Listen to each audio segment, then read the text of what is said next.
Halo teman-teman, selamat eh, sore. Ini saya take-nya sore setelah pertandingan Persipura Persewar yang baru saja kita saksikan. Akhirnya 3 poin. Satu hal yang positif untuk kita masih punya harapan bisa lolos di fase berikutnya di 12 besar ya kalau nggak salah. Nah, menariknya adalah lolos tidaknya kita bergantung pada Persipal besok. Kalau tidak salah, ketika Persipal bisa menang, berarti pupus sudah harapan kita untuk naik ke 12 besar. Tapi setidaknya hal yang perlu kita fokuskan adalah tim kita sendiri sudah mendapatkan hasil yang cukup positif, yaitu 3 poin, dan itu penting sih. Ada beberapa catatan yang perlu jadi perhatian, jadi saya nonton pertandingannya full dari menit pertama sampai menit akhir. Kita bahas sisi positifnya dulu. Yang pertama mau saya apresiasi tentu gol dari Ramai Rumakik dan juga Elisa Basna yang membawa kita menang 2-0 atas Persewar. Kemudian saya mau memuji khusus ada Rifki Mokodompit yang bermain cukup efektif sebagai kiper. Kualitasnya masih sangat kental sekali dengan kualitas Liga 1.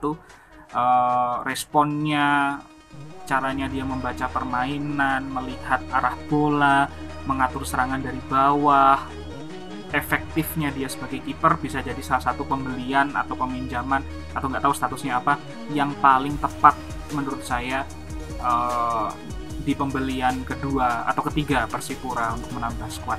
Yang selanjutnya saya mau kasih hal yang positif juga untuk Azamat back kita. Kenapa dia positif? Coba lihat rekaman ulangnya atau teman-teman kalau sempat lihat pertandingannya lagi di YouTube. Ketika bola sampai di Azamat itu bolanya misalnya liar ya, itu bisa langsung diredam sama dia, ditaruh bawah, umpan bawah. Itu back yang berciri modern. Jadi bukan kemudian dibalikkan lagi ke atas, dibuat liar lagi bolanya, tidak, tapi lebih kepada dia ambil, dia kontrol, passing bawah. Dan dia cukup tenang. Kemudian saya memuji keseluruhan tim yang tenang sampai menit akhir, nggak ceroboh kayak pertandingan-pertandingan selanjutnya, karena sering ya Persipura unggul dulu kemudian ceroboh akhirnya imbang. Itu harus dihapus dan itu sangat buruk sekali untuk tim. Dan itu perlu dipuji karena sampai akhir pertandingan mereka bisa fokus terus. Nah, itu keren. Nah, sorry kejeda. Kita lanjut lagi, teman-teman. Kita sekarang mulai bahas yang uh, negatifnya. Nah, ini bisa jadi catatan yang cukup berbahaya di pertandingan selanjutnya lawan PSBS. Yaitu yang pertama, teman-teman bayangin nggak misalnya kalau Ramai Rumakik cedera. Persipura sangat tergantung sekali dengan Ramai.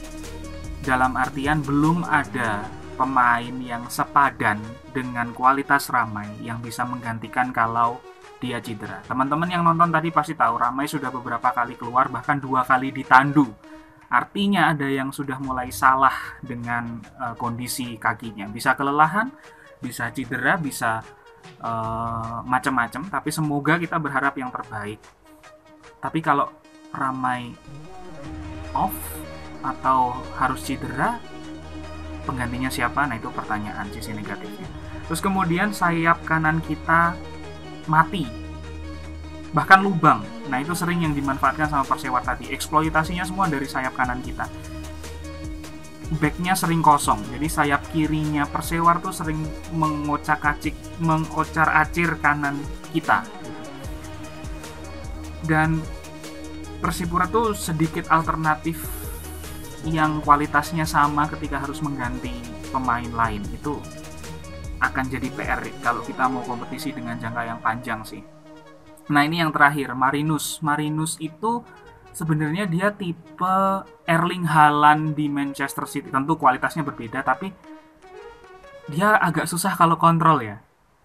Dia tipe yang agility-nya besar, terus powernya besar, tapi cukup sulit untuk kontrol. Nah, tim pelatih harus menemukan gimana caranya memanfaatkan Marinus supaya lebih efektif menjadi striker. Itu aja sih teman-teman. So terima kasih sudah nonton, jangan lupa like, comment, dan subscribe. Kita ketemu di hari Minggu ya kalau nggak salah, lawan PS Biak. Semoga kita dapat 3 poin dan mengharap Persipal tidak menang lawan Kalteng Putra. Terima kasih, salam Persipura, salam merah hitam.